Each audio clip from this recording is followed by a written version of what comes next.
Welcome to Atlanta Diaries, a place to have meaningful conversation with breakthrough women to explore the ebb and flow of their unique journeys. I'm your host, Enma Popley. Thank you very much for joining me. My guest today is Claude Pellerin. Claude is the owner of The French Lady, a charming and authentic French restaurant in Birmingham, Michigan. Cooking, baking, and entertaining are Claude's passions, and she prepares each meal from scratch with not just love and care, but with technique and expertise. Claude is a classically trained harpist and had a musical career that spanned almost 30 years, and she has also performed internationally. After spending some years of her 20s in Boston, Claude moved back to France, always knowing deep down that she wanted to be in the States. The French Lady is a tribute to Claude's grandmother, taking pride in respecting tradition and family heirloom to the letter. Claude prefers to shop in local stores and farms, choosing quality and love over profit and standardization. Her biggest joy is in connecting with people. My husband and I have had the honor of experiencing Claude's warmth and talent firsthand, where she served us a meal of her choice and played the harp as we savored the delectable spread. Now, of course, no trip to Michigan is complete without a visit to our French Lady. From a chance visit to the beautiful French Lady, to a guest at Atlanta Diaries, and so many visits in between, Claude, I'm wondering if this is serendipity. Welcome to my show, Claude. Thank you for sharing your inspiring story. I can't wait to get started. Thank you for having me. Awesome. Then without further ado, let's just get to the first question. Claude, before we get into your beautiful restaurant, I'd love to first understand how come a harpist? How did you get into playing the harp and making that as your profession in the first half of your journey? Well, for the harp, it happened by accident. My mom wanted her three daughters to have kind of, a nice general background. And she wanted us to take some piano lesson, to be able to play Fiorelis perhaps. And actually, at the music school, piano class were overbooked when the art class had plenty of room. And so I ended up in that art class by accident. In the first years, I hated it because you had to practice and you could not go on play dates with your friends. But after 3 years, I really started to like it and to love it. And I told my mom I wanted it to be my career. She was in shock. But I had an amazing career that spanned for over 30 years. And I played, I performed, I traveled. I taught a lot. I love teaching. And actually, I love sharing. I ended up being a showroom manager for the French company selling those harps, but I was always sharing and connecting people. Of course, I was selling those harps, but I was not, trying to sell the most expensive one. I was always trying to sell the ones that fits your need. And I was connecting teachers between them or teachers with students, always looking for the right teacher for the right student. And so, I was someone who helped connections and human relationships to exist. And even today, 8 years after I left France, I still have news from the people I helped to connect together. And I love that. That's such a beautiful story. Claude, I'm sure you must have collected so many beautiful memories. Share with us a few of them in your journey as a harpist. Oh,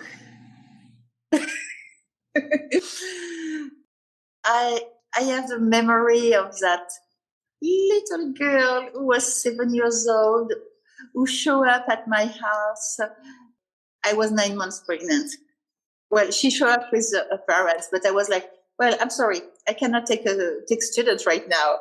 So they waited several months and they came back after I gave birth to my first son. And she was my student for 20 years. And even today, I mean, she's an adult, she's a mom, and we still talk, we still write. I'm still part of her life. So that one is a great memory.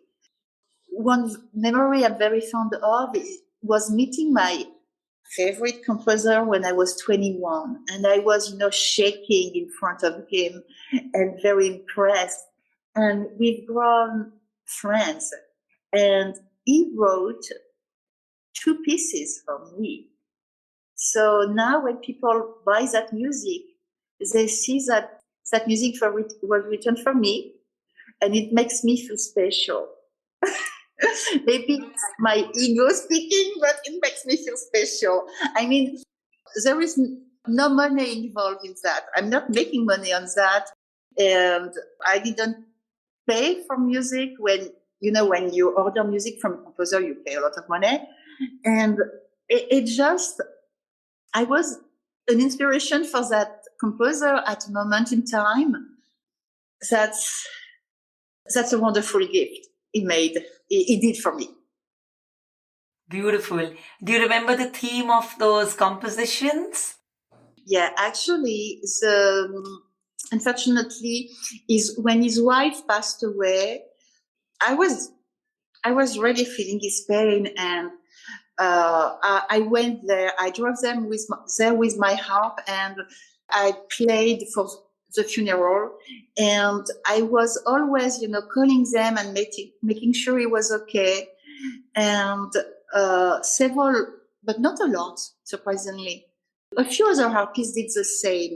And a year later, he started to, cope with it. And he wrote a book of several songs. And each song was dedicated to one special harpist to help him cope with his loss and go through that. So I was really thankful for that. And a couple of years later, he wrote a wonderful suite and he dedicated it to me. And I was like, but why? And he was like, just because. And that suite is, oh my gosh, very difficult to play, but it's wonderful. And I would drive to his place and play it so that, we would edit and see if there was any mistake in it. So that was so great to work on it with them together. And now it's edited and it belongs to the art world. Beautiful. What a lovely story of gratitude, Claude. This is amazing. Oh, we're still friends, and I still call him at least once a month, and I sent him picture of my life. Amazing. Let's backtrack a little bit, Claude, from a harpist to the informal seller at the farmer's market, and now the founder of the French Lady. Share with us how your early years shaped your journey. Well, so when we were in Paris, my husband was working as an engineer for an automotive company. So I was the manager for that art showroom, and it was life. And one day, Emmanuel got that offer to come work to the States. And as we both in our 20s had separate, because I didn't know him at the time, wonderful experience in the States, we each knew that we loved that experience and we wanted to go back to the States again. And so when he got that offer, it took us like 3 seconds to say, hell yeah. And so we quit everything and we arrived here. And at that point of my life, I decided that I didn't want to be a harpist anymore, at least not professionally, because I was kind of tired and bored of loading and unloading the harp and driving hours to go for a gig. I wanted to do something else with my life. I didn't want to give up the harp, but I wanted to do something different. And also, I had been working even before 17, and my husband was like, maybe you need a rest. You want to take a vacation.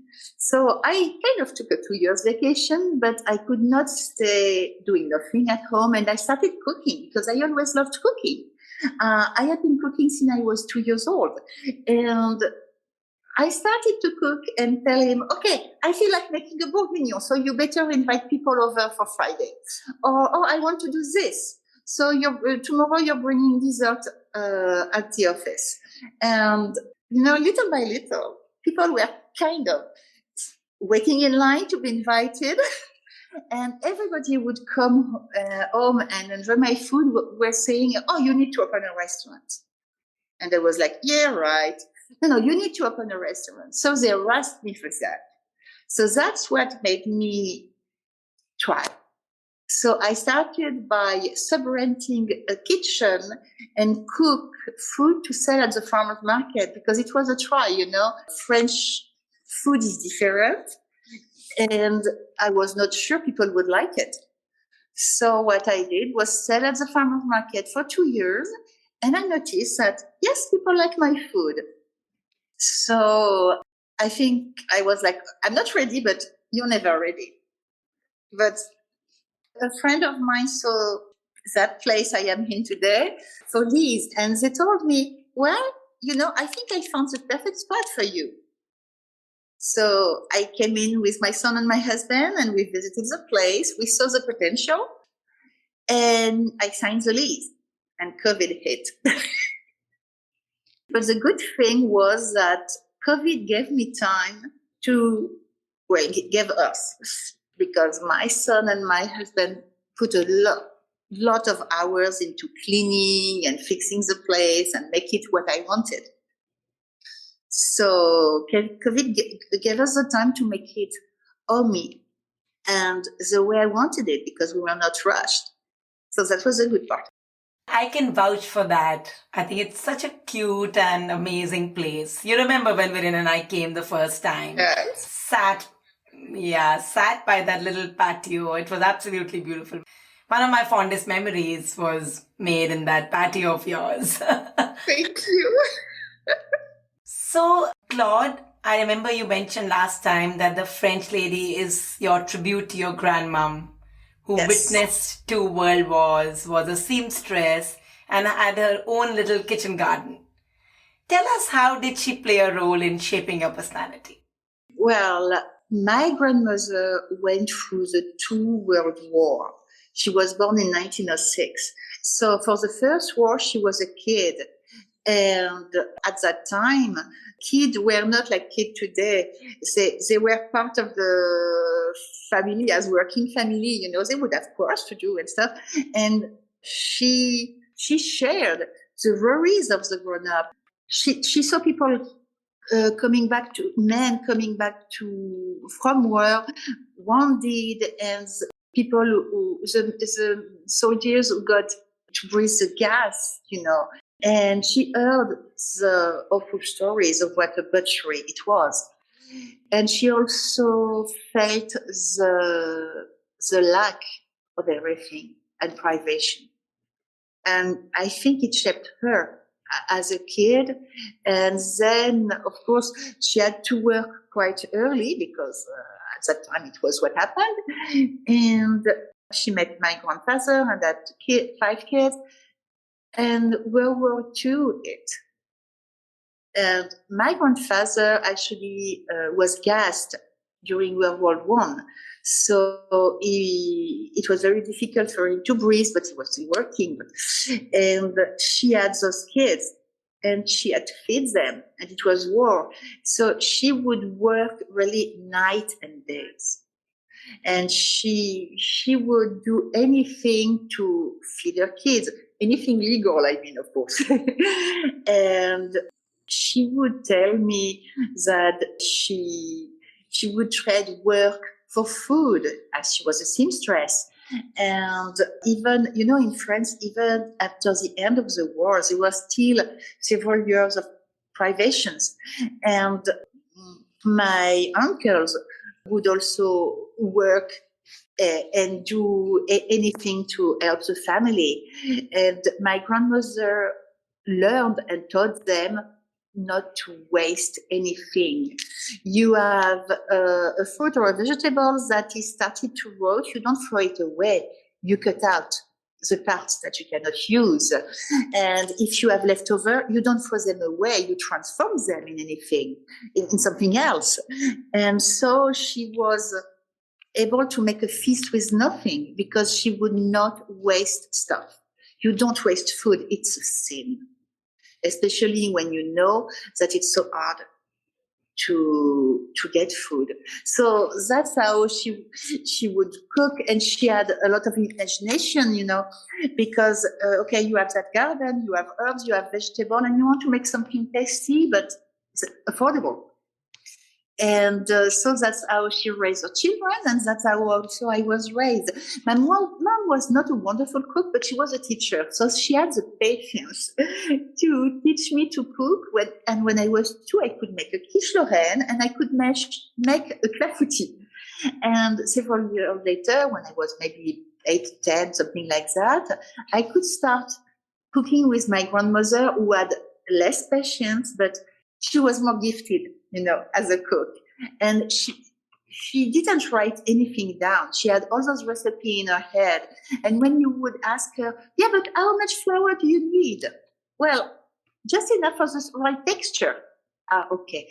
And how much seasoning do you put? Well, you want it to taste like that, or you want it to taste just a little bit.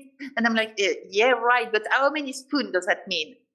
And she would not even measure with spoon because, she would pour and just eyeball it, and it was always perfect. Wow. So did you write down those recipes, Claude? Has anybody documented them? So from her head, have they gone to your head? Yes. Wow. So what is the plan? I'm sure that must be frustrating Alex a little bit. Oh, yeah. It frustrates him a lot. So I'm trying to write it down, but I always forget to write something because it's in my head. And kind of in my head, I see a movie of my grandmother making it. And I just reach out for the right ingredient when it's time to put it. So when I try to write it, I always forget something, but not when I make it. He needs to put a CCTV in the restaurant so that he can just capture everything on camera and later on document it, I think. Yes, perhaps. But yeah, everything is made with love. Beautiful. I love that. Let's talk about the French lady, Claude. I know it's a passion project, but I know when you start a business, there are lots of challenges, right? So what was your biggest worry when you started the French lady? Well, not to be able to make it. I was concerned by the money. That's stupid, but I knew my food was real, was good. But I opened with just, my little savings. I didn't have investors or people like that in my holding my back. And I was afraid I would not be able to run it. And my husband took a home equity loan to help me. And him taking that loan showed me that actually he was trusting in it. He had faith in it because he was putting the money in it. And also all the hours he put in. And then, yeah, my worst concerns that was also, as my son and my husband and some friend put energy in it, I didn't want to disappoint them because they trusted in me. But so far, we have been very lucky because the Birmingham community has been very supportive. And even though this year started rough, now it's better, and I'm feeling more confident But yes, when I started, I was afraid not to be able to make it. You talked about investors and the fact that you did not want to bring any investors on board. Yeah. What was the reason behind that? Because I didn't want to obey someone. Because this is my brainchild. This is my legacy to my grandmother. And I didn't want any investor to come and tell me, hey, I'm putting the money, so I want you to make burgers because that's what sells. I didn't want to do something that was not true traditional French food. I didn't want an investor to say something like, hey, farm products are too expensive. Why don't you go to Costco? It will cut the cost. Yeah, I didn't want someone to say something like that. So I was like, this is my place, my baby. It's a legacy to my grandmother and the way she cooked. This, I don't want to make any compromise. So I don't want any investors. It will be more difficult, but I don't want any investors because of that reason. Makes so much sense. It's your pride and it brings you a lot of joy. Yeah. So tell us then, what is the best part about the French lady? You want to feel at home. You feel at home. When people come here, they feel as if I was welcoming them in my home. That's what I love. They understand. They also understood that it takes time. On the beginning, people would not understand why they didn't get their food within 10 minutes. And now they understand that there is no microwave and no processed food, and good things take time. And they will happily wait to get what they are looking for. And the fact that you have picture of my grandma here, or the fact that my heart is here, they really feel like they're in my home. And it was so funny because the other day I had a couple of elderly people and they were talking about their kids and they were asking me how my son in France was. Like, friends are asking about your family. And at the end of their meal, I see the gentleman cleaning the table and bringing me the plates. And I'm like, but you don't have to do that. And suddenly he's like, you know what? That's what you do when you go to a friend's place. And that thing that he told me, is that what you do when you go to a friend's place. I just love that so much. But I told him that he doesn't have to clean his table. It's my job. But, but I mean, he didn't. He did it because he felt so comfortable. That's what I want you to do. Be comfortable when you come here. That's such a heartwarming story. Claude, I know there is no compelling need to sell the produce at the farmer's market. But you will never stop going to the farmer's market. No, because I love connecting with people. Like in the art world, everybody knows me by my name.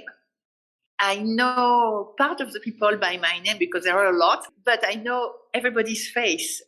And I love the connection. Of course, I'm there to sell my product, but I'm not just there for that. And I love to meet people. And on the farmer's market, people arrive and they are like, oh, what kind of soup did you make today? And where did you get?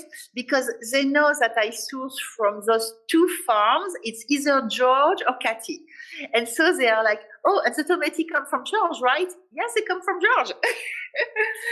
Connecting people and connecting with people. That's what I love. So even if I don't need to go to the farmer's market, I will still go. Tell us about some stories at the farmer's market. This is not really a story about food, but I had that young lady, maybe late 20s, early 30s, who would come to the market to buy quiche every Saturday. No, Sunday, sorry. It's in Birmingham. Every Sunday, she would come buy her quiche. I mean, she's not a huge customer spending a lot of money. She would just buy her quiche. And one Sunday, I see her and she really looks sad. So I'm like, oh, instead of just, hi, how are you? I'm just, oh my gosh, how are you?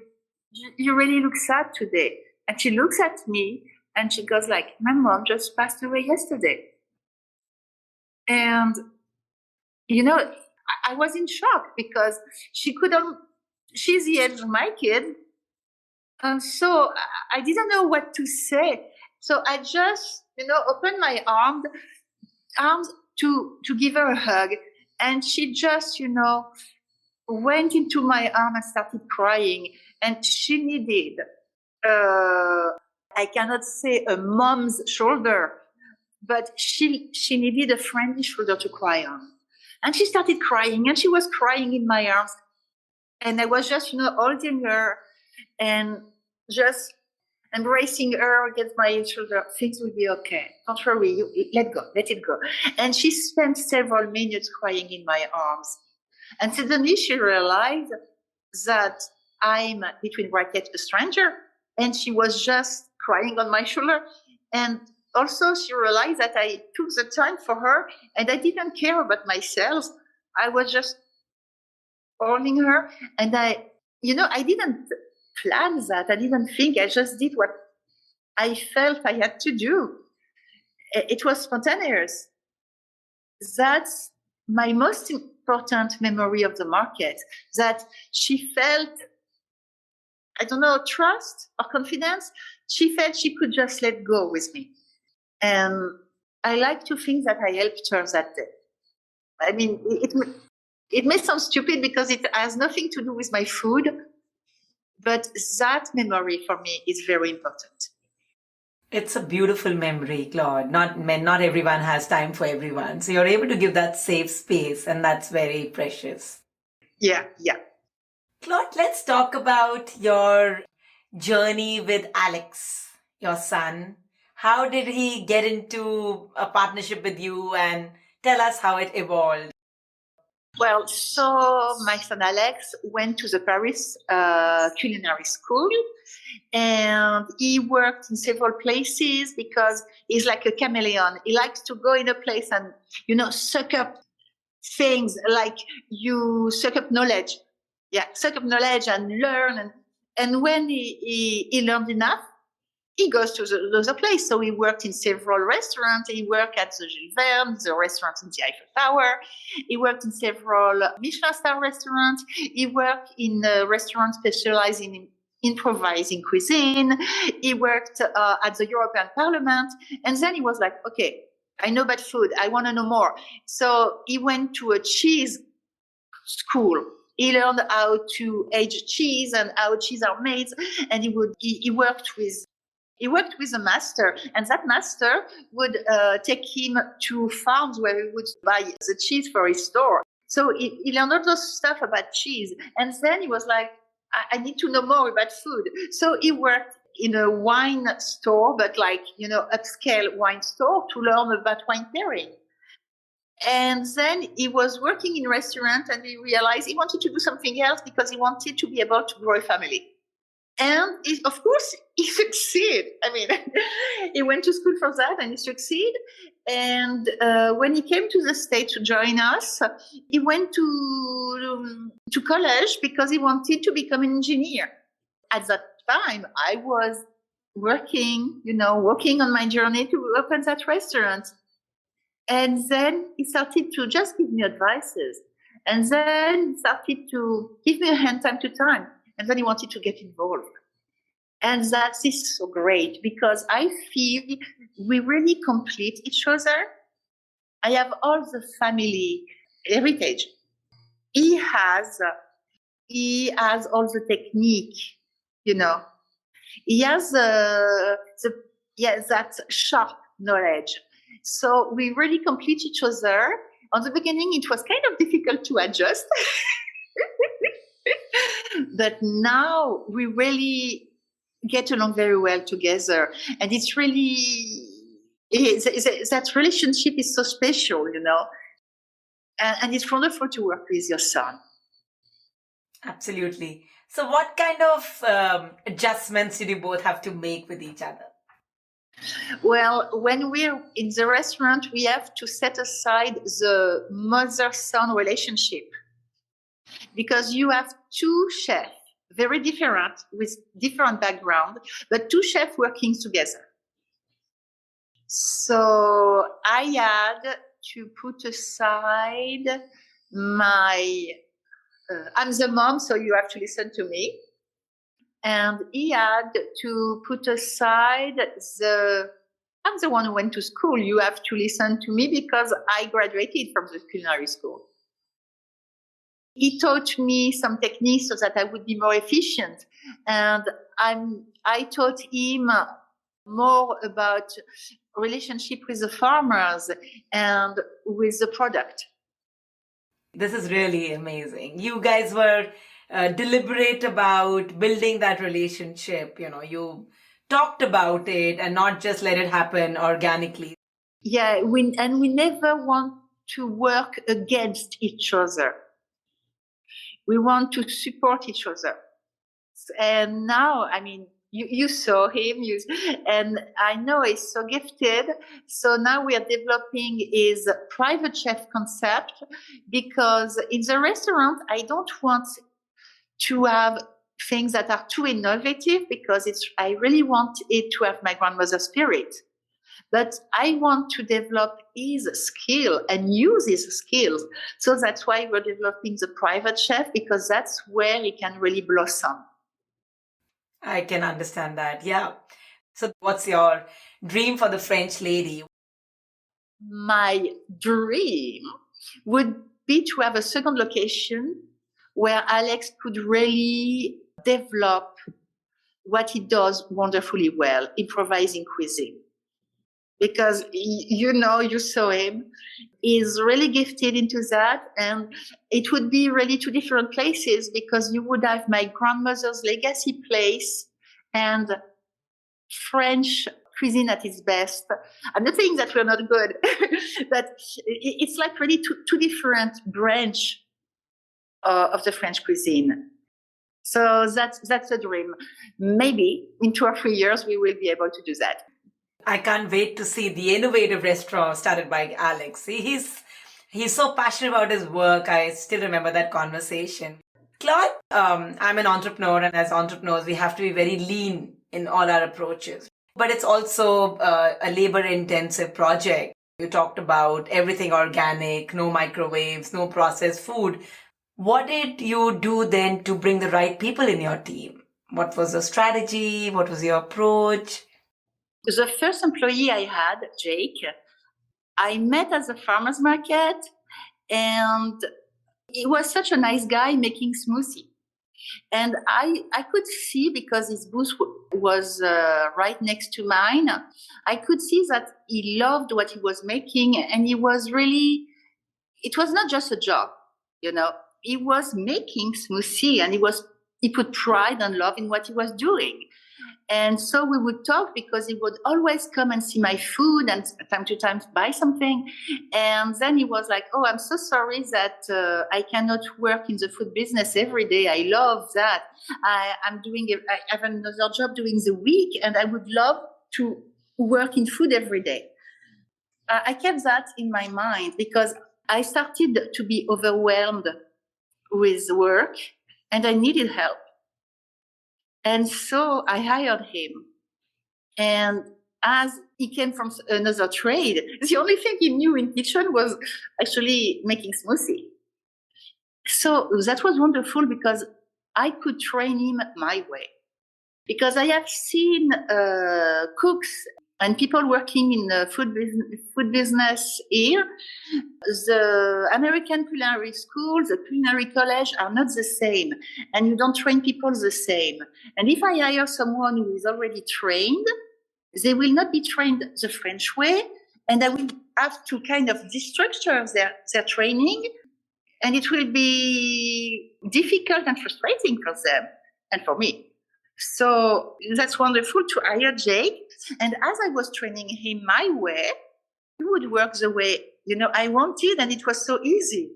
And so with every people working with me, that's always what I did. Hire someone who was willing to work. not someone who had a culinary degree, and train them my way. The Claude way. Yeah, Claude's way and Alex's way now. And that's what works best because they don't have any already made ideas about cooking. And also I chose to have people because we're a small structure. So if I want to have an hostess and waiting staff and a prep, and I will only hire people for a few hours. I mean, not enough to make a living.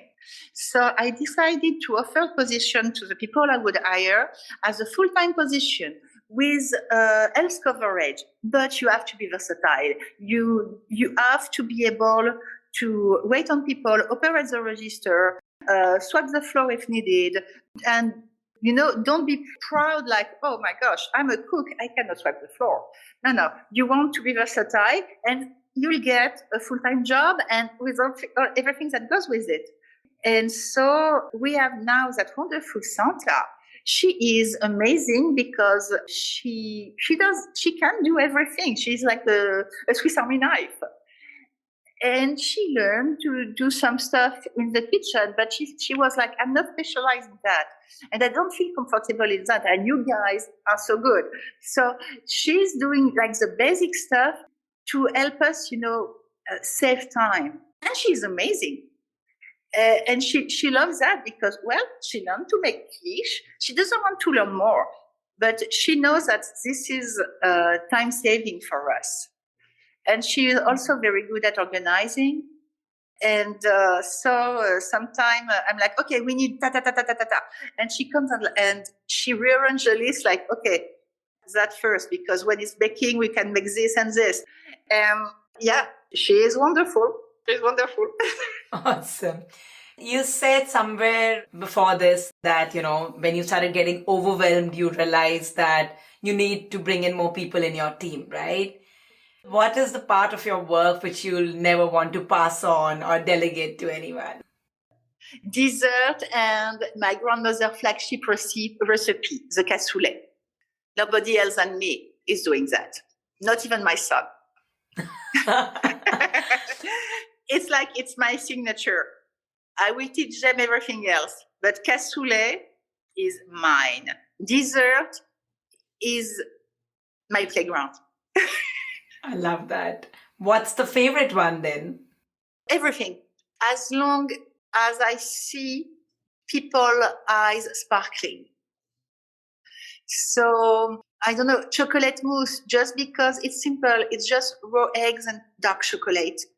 But I mean, there is much more than that. It's the way you do it. Yeah, and chocolate mousse is one of my favorite dessert to eat, even if it's just simple. And all those Bavarois, all those fruit mousse that I make, people are just, they love it because it's so light. And also the fact that I do use really less sugar than in the American dessert. Yeah. But you really have the taste of the fruit. So people really love that. But I mean, I will do almost anything as dessert as long as it's purely French and I can see my guests' eyes sparkling. Tell me a story when your guest eyes sparkled. I catered the Christmas party last year and it was kind of high-end. So I was there with my waiting staff and we were just like, okay, I prepare the food, here is the tray, you walk around the room, you come back. And it's time for the sweet. So I finished those cream puff and I sent my waiting staff, okay, now it's time for dessert, give that. And one of the waitress come back and she goes like, oh, you want to see that? And so I left the kitchen to see people and I saw people biting in their cream puff with their eyes half closed and that smile. And suddenly it's like they are 10, and they are just enjoying that and they are smiling and not talking and just, oh my gosh, like a kid in front of a toy store. And oh my gosh, I love to see that, that reaction. When people stop to be what they have to be, like the professionals they are, and they just turn to a kid enjoying something. That's the best thing, when they are just truly themselves and not the social persons they are supposed to be. Claude, what's the secret of this super positive attitude? Actually, it's quite of a sad story. July 6, 2001, I went to a concert. And that concert turned very badly because it was 120 people in the audience outside in a park. And out of nowhere, nobody could plan that. Don't forget that in 20 years ago, we didn't have all internet and iPhone and stuff. And suddenly there is that huge storm, and it first started to rain. Everybody goes under the tent where the drink are set up. And suddenly a 70-ton sycamore tree falls on that tent with 120 people. And there are 14 dead. And we were 87 injured people. I should have died. I was really badly injured. I should have died. And I didn't. So started July 7th, 2001. I decided that every day is the first day of the rest of my life. Every day is a gift. It's a bonus. It's a bonus. I should have died. So I cannot be sad. I'm lucky. I'm alive. This is so beautiful, Claude. I know you're very passionate about the French lady and all that you're doing for all your guests who are more like family for you. Do you ever regret the decision to stop playing the harp? I don't, because I found a way around it. Tell us, what is that way? Well, I brought the harp in the restaurant. So when the restaurant is slow or before opening, I'm here and I can practice. And I will play. Sometimes people will say, oh, we're coming. It's my mom's birthday. And I will keep that in the corner of my head and play happy birthday. And the people will be always so surprised and pleased. And even if there is nothing to celebrate, if I have time, I just go behind the harp and play a little bit. And it makes people smile. So that's good. And it keeps me practicing, which is good. I'm still playing. I play at church when I can. And I have a Christmas recital in December. So I'm not playing. So you see, I turned it around. Absolutely. Yeah, that's great. Claude, since Atlanta Diaries is a place where we can learn and unlearn definitions of success and achievement, what parting thoughts do you have for the listeners? Nothing is impossible. Nothing is impossible. Trust in yourself. Trust in the others too. But yeah, nothing is impossible. My father used to say that God sent you things that he knows that are possible. You don't always know it, but God knows. So nothing is impossible. Thank you very much, Claude. This was amazing. Thank you so much. Thank you very much for doing this. And I will catch up with you soon in Detroit. I'll be so happy to see you again. Thank you, Emma.